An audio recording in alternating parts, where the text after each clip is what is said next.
Today I have a super simple love spell for you. Only requires 2 ingredients. Check it out. Hello, my beautiful friends.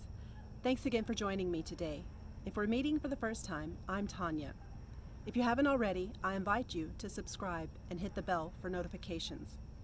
On this channel, I share with you some of my favorite ways to bring a little bit more magic into your life.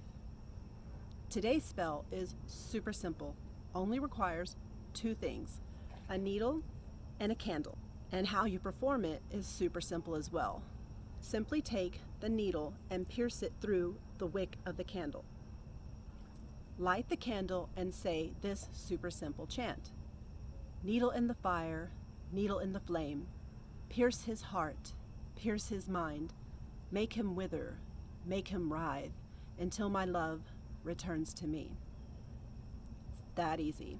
Now you could enhance the spell by inscribing it with names or symbols or any other thing that pertains to your heart's desire. And I'm going to skip the lecture on magical ethics.